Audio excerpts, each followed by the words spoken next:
Kamusta kaibigan? Halina at tayo ay maglakbay na puno ng kaalaman at aral. Mula sa mundo ng siyensya, hanggang sa kasaysayan, ating tatalakayin ang iba't ibang paksa na magpapalawak ng ating kaalaman, at magpapaningas ng ating kuryosidad. Kaya kung handa na kayong matuto, mag-relax at mag-enjoy lamang tayo. Tara, at atin ang simulan. Sama-sama tayong mag-explore, at matuto sa ating bagong talakayan. Heograpiya ng Asya at Daigdig. Mga kontinente ng daigdig.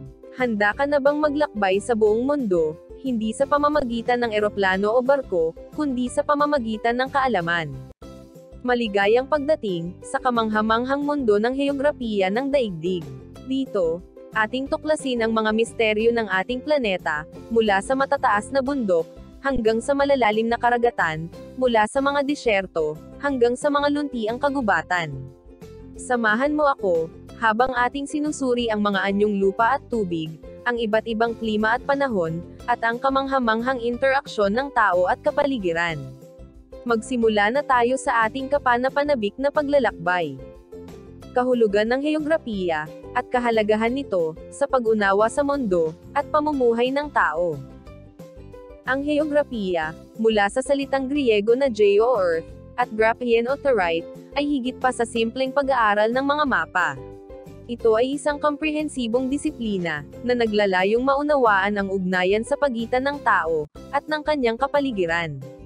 Hindi lamang ito tumatalakay sa lokasyon ng mga lugar, kundi pati na rin sa mga proseso, at interaksyong nagaganap, sa pagitan ng mga tao, at ng kanilang pisikal na mundo. Sa pinakasimpleng kahulugan, ang heograpiya ay ang pag-aaral ng Earth's surface, at ng mga phenomena na nagaganap dito. Ito ay nahahati sa dalawang pangunahing sangay. Pisikal na heograpiya, tumatalakay sa mga pisikal na katangian ng mundo, tulad ng mga anyong lupa, gaya ng bundok, kapatagan, at lambak, anyong tubig, tulad ng ilog, lawa, at karagatan, klima, panahon, at mga likas na yaman. Pinag-aaralan din dito, ang mga prosesong pangkalikasan, tulad ng pagguho ng lupa, pagsabog ng bulkan, at pagbabago ng klima. Heograpiya ng tao, tumatalakay sa interaksyon ng tao, at ng kanyang kapaligiran.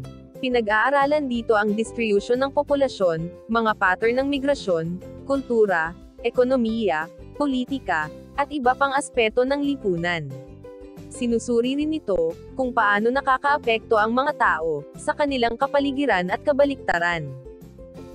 Kahalagahan ng pag-aaral ng heograpiya.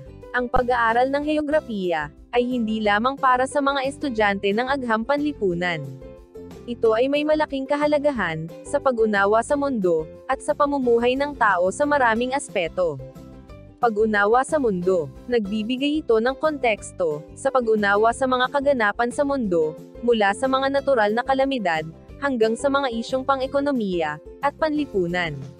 Pagpapalakas ng kamalayan, nagpapataas ito ng kamalayan, sa iba't ibang kultura at lipunan sa mundo, na nagtataguyod ng pag-unawa, at pagpapahalaga sa iba't ibang larangan. Pagpaplano ng pag-unlad. Mahalaga ito, sa pagpaplano ng mga infrastruktura, paggamit ng lupa, at pamamahala ng mga likas na yaman. Paggawa ng matalinong desisyon. Ang heograpiya, ay nagbibigay ng mga kasanayan sa pagsusuri, at paggawa ng desisyon, na mahalaga sa iba't ibang larangan. Pagtugon sa mga hamon. Nakakatulong ito, sa pagtugon sa mga hamon, na dulot ng pagbabago ng klima, pagkasira ng kapaligiran, at iba pang isyu sa kapaligiran. Ang pag-unawa sa mga pattern, at proseso sa kapaligiran, ay susi sa paglikha ng mga solusyon. Sa madaling salita, ang heograpiya, ay isang mahalagang disiplina, na nagbibigay ng pundasyon sa pag-unawa sa mundo, at sa ating lugar dito. Ito ay isang susi, sa paglutas ng mga problema, at paglikha ng isang mas maayos, at likas kayang kinabukasan. Paano nabuo ang mundo? Teorya ng continental drift, at plate tectonics. Ang daigdig, ang tanging planeta sa solar system, na kayang makapagpanatili ng buhay. Ang malaking bahagi ng ating planeta, ay may kaaya-ayang atmosfera, at sapat na sinag ng araw, init at tubig, upang matustusan ang pangangailangan ng mga halaman, at hayop sa balat ng lupa. Ang mundo natin ay isang pabago-bago na lugar, palaging nagbabago sa ilalim ng ating mga paa. Ang isang pangunahing konsepto sa pag-unawa sa kasaysayan at hugis ng ating planeta ay ang teorya ng continental drift, at ang mas malawak nitong pagpapalawak, ang plate tectonics. Ang teorya ng continental drift. Noong unang bahagi ng ika-20 siglo, iminungkahi ni Alfred Wegener ang teorya ng continental drift.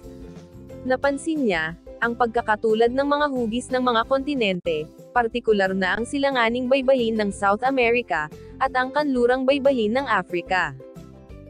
Ayon dito, mayroon lamang isang supercontinent na tinatawag na Pangaea, na pinaliligiran ng karagatang tinatawag na Panthalassa Ocean. Nagsimulang maghiwalay ang kalupaan ng Pangaea, hanggang sa mahati sa dalawa, Laurasia sa Northern Hemisphere, at Gondwanaland sa Southern Hemisphere. Nagpatuloy ang paghihiwalay ng mga kalupaan, hanggang ang India ay unti-unting nadikit sa Asia. Ipinakita ni Wegener ang ebidensya na sumusuporta sa kanyang teorya, kabilang ang pagkakatulad ng mga fossil, natagpuan ang mga magkaparehong fossil ng mga halaman at hayop sa magkahiwalay na kontinente, na nagmumungkahi na ang mga kontinente ay dating magkakaugnay. Pagkakatulad ng mga bato, ang mga uri ng bato, ang kanilang istruktura, ay magkapareho sa mga kontinente na dating magkakaugnay. Pagkakatugma ng mga baybayin. Ang mga hugis ng mga baybayin ng ilang kontinente, ay tila magkakasya sa isa't isa, na parang mga piraso ng isang jigsaw puzzle. Ngunit, kulang si Wegener sa isang mekanismo, upang ipaliwanag kung paano lumipat ang mga kontinente. Dahil dito, hindi agad tinanggap ng mga siyentipiko, noong kanyang panahon. Ang teorya ng plate tectonics. Nabuo ang teoryang ito noong 1960, at ayon dito, ang mga kontinente ay nakatuntong sa plates o malaking tipak ng lupa, na nakalutang sa magma, na napunta sa tatlong direksyon. May tatlong uri ng plate boundaries, ang divergent, convergent, at transform. Ang teorya ng plate tectonics ay nagbigay ng mekanismo para sa continental drift. Ito ay nagsasabi na ang lithosphere, ang matigas na panlabas na layer ng Earth, ay nahahati sa maraming malalaking tectonic plates. Ang mga plates na ito ay lumulutang sa isang mas malambot na layer na tinatawag na asthenosphere. Ang paggalaw ng mga plates ay sanhi ng convection currents sa asthenosphere. Ang mga paggalaw ng mga plates ay nagdudulot ng iba't ibang mga phenomena, kabilang ang mga lindol. Ang pagkikiskisa ng mga plates ay nagdudulot ng mga lindol. Mga bulkan. Ang pagtunaw ng mga bato sa ilalim ng mundo ay nagdudulot ng pagputok ng mga bulkan. Pagbuo ng mga bundok. Ang pagbabanggaan ng mga plates ay nagdudulot ng pagbuo ng mga bundok. Pagkalat ng karagatan. Ang paghihiwalay ng mga plates ay nagdudulot ng pagkalat ng karagatan. Ang teorya ng plate tectonics ay isang mahalagang konsepto sa heolohiya na nagpapaliwanag sa hugis at pagbabago ng mundo. Ito ay nagpapakita ng pagbabago ng kalikasan ng ating planeta at kung paano ito patuloy na nagbabago sa paglipas ng panahon. Ang pag-unawa sa teoryang ito ay mahalaga sa pag-unawa sa mga natural na kalamidad tulad ng mga lindol at bulkan at sa pag-aaral ng kasaysayan ng mundo. Ang 7 kontinente ng daigdig. Ano ang kontinente? Ang kontinente ay isang malaking masa ng lupa na karaniwang kinikilala bilang isang hiwalay na rehiyon. May 7 kontinente na kinikilala sa buong mundo. Ito ay ang Asia, Africa, Hilagang Amerika, Timog Amerika, Antarctica, Europa, at Australia at Oceania. Ang mga kontinente ay nabuo sa pamamagitan ng paggalaw ng mga tectonic plates sa ilalim ng lupa. Ang mga plate na ito ay patuloy na gumagalaw at nagbabago sa hugis ng mga kontinente sa paglipas ng panahon. Ang teorya ng continental drift ay nagpapaliwanag kung paano naghiwalay ang mga kontinente mula sa isang malaking masa ng lupa na tinatawag na Pangaea, milyon-milyong taon na ang nakalilipas. Ang mga kontinente ay naglalaman ng iba't ibang uri ng tanawin, klima, at mga halaman at hayop. Ang bawat kontinente ay may natatanging kasaysayan, kultura, at mga tao. Ang pag-aaral ng mga kontinente ay mahalaga upang maunawaan ang ating planeta at ang mga tao na naninirahan dito. Asya, populasyon. Tinatayang nasa 4,738,938,436 o katumbas ng 58.74% ng kabuuang populasyon ng mundo. Kabuuang sukat, 44,462,815 kilometro kwadrado, na sumasakop sa 30% ng kabuuang lupa sa mundo. Lokasyon. Humigit kumulang 10 degrees timog hanggang 95 degrees hilagang latitude, at 11 degrees hanggang 175 degrees silangang longitude. Klima. Tropikal na klima, subtropikal na klima, temperate, at polar. Hangganan. Hilaga, karagatang Artiko. Silangan, karagatang Pasipiko. Kanluran, kabundukang Ural. Timog, dagat Arabia at karagatang Indian. Timog kanluran, kanal ng Suez. Asya. Ang Asya ay ang pinakamalaking kontinente sa mundo na sumasaklaw sa isang malawak na lugar na may iba't ibang geographical na katangian, kultura, at populasyon. Ito ang tahanan ng humigit kumulang 60% ng populasyon ng mundo. Matatagpuan ito sa Silangang Hemisphere, na may malaking bahagi nito sa Hilaga, at Silangang Hemisphere. Ang Asya ay nahahati sa 5 rehiyon, kabilang ang Silangang Asya, Timog Silangang Asya, Timog Asya, Kanlurang Asya, at Hilagang Asya. Ang bawat rehiyon ay may sariling natatanging katangian sa heograpiya, klima, at kultura. Ang Asya ay napapaligiran ng 3 karagatan, ang karagatang Pasipiko sa silangan, ang karagatang Indian sa timog, at ang karagatang Artiko sa hilaga. Ang hangganan nito sa kanluran ay mas komplikado, at karaniwang itinuturing na ang kabundukang Ural, ang ilog Ural, at ang kabundukang Caucasus sa pagitan ng Asya at Europa, pati na rin ang mga kipot ng Turkey. Ang hangganan nito sa timog kanluran ay ang kanal ng Suez. Africa. Populasyon. Tinatayang nasa 1,038,376,314 o katumbas ng 18.3% ng kabuuang populasyon ng mundo. Kabuuang sukat, 30,304,155 kilometro kwadrado, at itinuturing na pangalawang pinakamalaking kontinente sa mundo. Lokasyon. Humigit kumulang 8 degrees timog latitude, at 35 degrees silangang longitude. Klima. Tropikal na klima, semi-arid na klima, at disyerto na klima. Hangganan. Hilaga, dagat Mediteraneo. Silangan, karagatang Indian. Kanluran, karagatang Atlantiko. Timog, karagatang Artiko. Africa. Ang Africa ay ang pangalawang pinakamalaking kontinente sa mundo, na may magkakaibang heograpiya, kultura, at kasaysayan. Matatagpuan ito sa Silangang Hemisphere, na napapaligiran ng karagatang Atlantiko sa kanluran, at karagatang Indian sa silangan. Nagmumula dito ang malaking supply ng ginto at diamante. Nandito ang pinakamahabang ilog sa buong mundo, na kilala sa pangalang Nile River, at ang Sahara Desert, na pinakamalaking disyerto sa daigdig. Ito din ang kontinenteng nagtataglay ng pinakamaraming bansa sa lahat ng kontinente.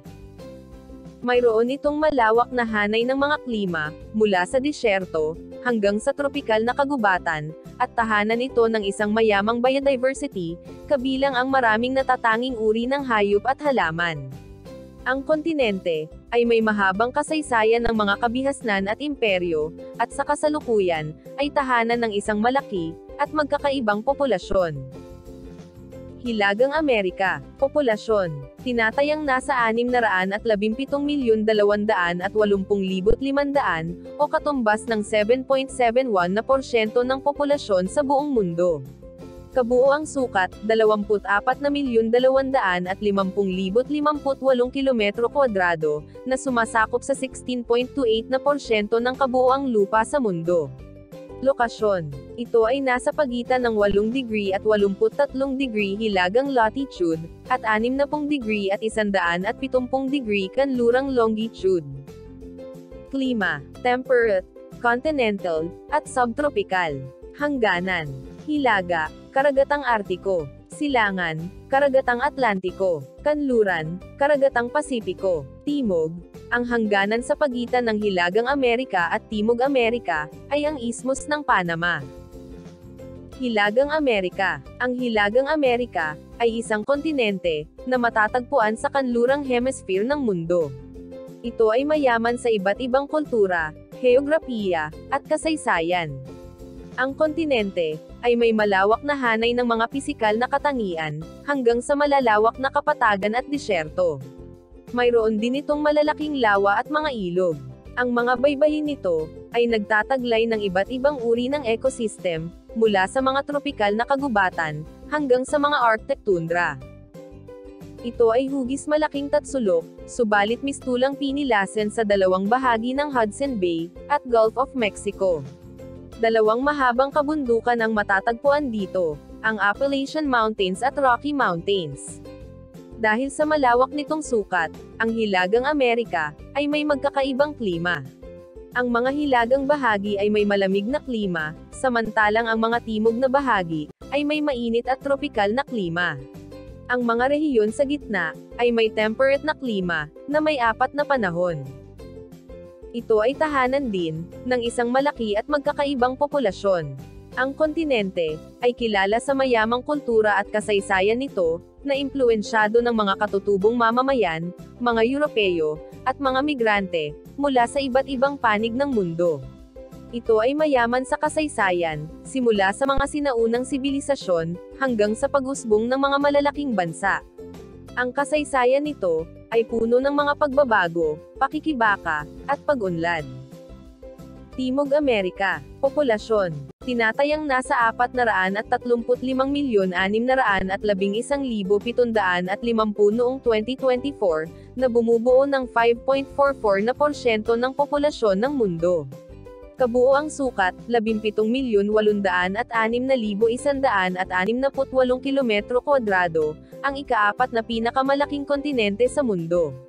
Lokasyon. Ito ay nasa pagitan ng 12 degree hilaga at 56 na degree timog latitude, at 35 degree at 81 degree kanlurang longitude. Klima. Tropikal, subtropical, temperate, subpolar, at disyerto. Hangganan. Hilaga, dagat Caribbean at ang Isthmus ng Panama, na nagkokonekta sa Hilagang Amerika. Silangan, karagatang Atlantiko. Kanluran, karagatang Pasipiko. Timog, timog karagatang Atlantiko. Timog Amerika. Ang Timog Amerika, ay isang kontinente, na matatagpuan sa kanlurang hemisphere, na pinaghihiwalay ng Isthmus ng Panama, mula sa Hilagang Amerika. Kilala ito sa magkakaibang heograpiya, mayamang saribuhay, at makulay na kasaysayan. Hugis tatsulok din, na unti-unting nagiging patulis, mula sa bahaging Ecuador, hanggang sa Cape Horn sa Katimugan. Ang Andes Mountain, ang pinakamahabang kabundukan sa kontinenteng ito. Dahil sa laki at lokasyon nito, ito ay may iba't ibang uri ng klima. Ang mga rehiyon sa Hilaga, ay may tropikal na klima, samantalang ang mga rehiyon sa Timog, ay may temperate na klima. Mayroon ding mga disyerto sa kanlurang bahagi nito. Ang kasaysayan ng Timog Amerika, ay mayaman at komplikado, simula sa mga sinaunang sibilisasyon, hanggang sa kolonyalismo ng mga Europeo, at ang pag-usbong ng mga independenteng bansa. Ang kasaysayan nito, ay puno ng mga pagbabago, pakikibaka, at pag-unlad. Antarctica. Populasyon. Walang permanenteng populasyon dito. Karamihan sa mga tao na napunta dito, ay mga siyentipiko, at mga tauhan ng mga research station. Kabuoang sukat. Ito ay may sukat na 14,244,934 na kilometro kwadrado. Ito ang ika-5 pinakamalaking kontinente, at halos 40% na mas malaki kaysa sa Europa. Lokasyon. Ito ay matatagpuan sa Southern Hemisphere, halos buo sa timog ng Antarctic Circle. Klima. Ito ay may polar desert climate, at ito ang pinakamalamig na kontinente sa mundo. Hangganan. Ang kontinente ay napapaligiran ng Southern Ocean. Walang mga bansang may hangganan dito. Antarctica. Ang Antarctica, ang pinakatimog na kontinente, ay isang lugar ng mga superlatibo. Ito ang pinakamalamig, pinakatuyo, pinakamahangin, at pinakamataas na kontinente sa mundo.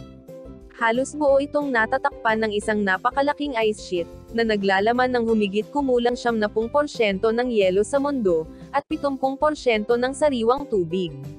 Ito ang tanging kontinente, na natatakpan ng yelo na may kapal na 2 kilometro.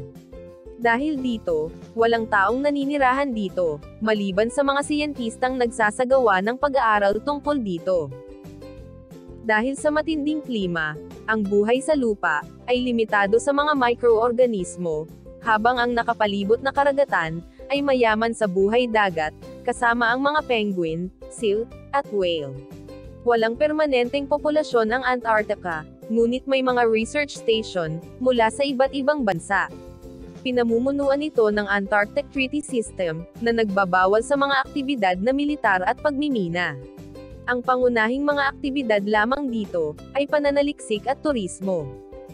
Europa. Populasyon. Noong 2024, tinatayang nasa 740,756,859 na katao ang nakatira dito, o 9.3% ng populasyon sa mundo. Kabuoang sukat, 10,507,581 kilometro kwadrado, at ang pangalawang pinakamaliit na kontinente sa mundo. Lokasyon. Pagitan ng 36 na degree hilaga at 71 degree hilagang latitude, at 9 na degree kanluran at 66 na degree silangang longitude. Klima. Mediterranean, continental, at temperate.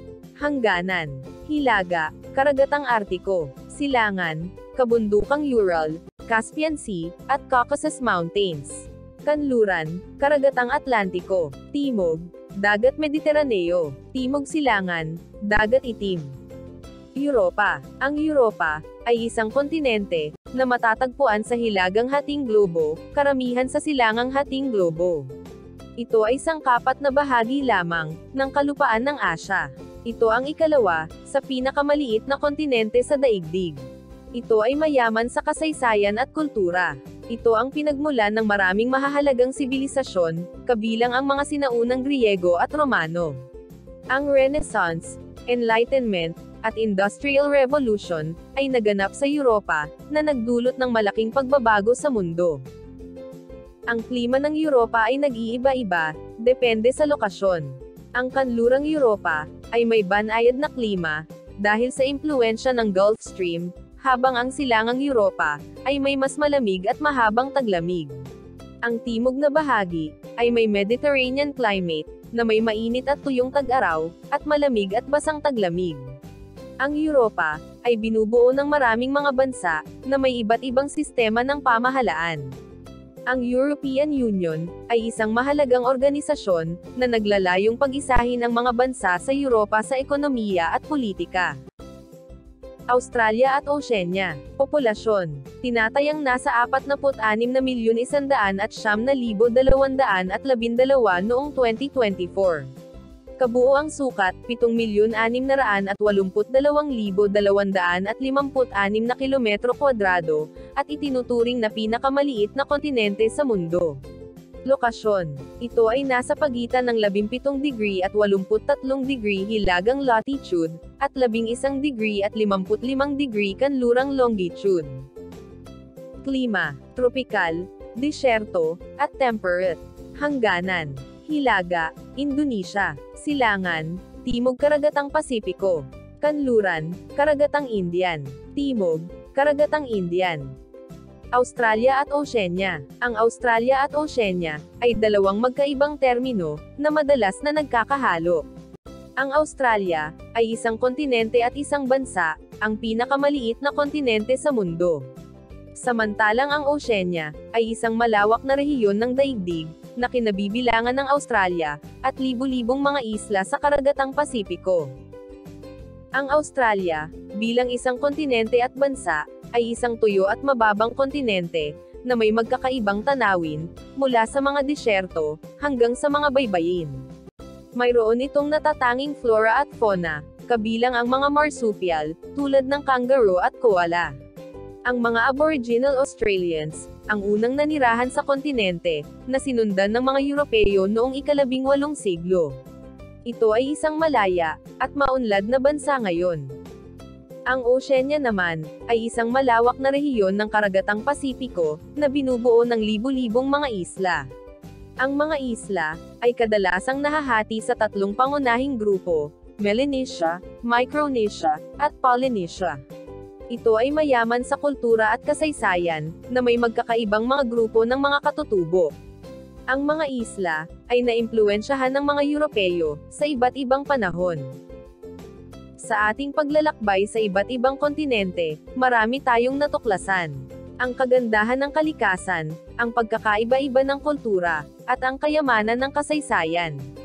Naway nagbigay inspirasyon ang ating paglalakbay na ito, upang higit nating pahalagahan ang ating mundo, at ang mga taong naninirahan dito. Magpatuloy tayong matuto, at tuklasin ang mga himala ng ating mundo, at ang kamanghamanghang heograpiya nito. Hanggang sa muli, maraming salamat sa panonood.